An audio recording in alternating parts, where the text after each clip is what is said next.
Ito na mga bossing, malalabs ang ating pancake omelette.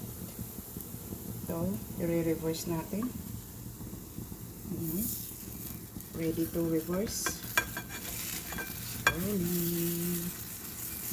Wow, sana hindi maturo ang ating pancake. 1, 2, 3, go! Yes! Hindi tayo professional. Hindi tayo chef, mga bossing. Pagpasensyahan nyo na.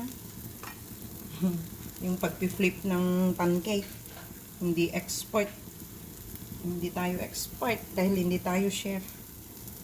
Kung baga, ano lang, simpleng pagbaliktad lang, okay na. Okay, para sa pamilya. Enjoy ang pancake omelette or pancake with banana. Yay!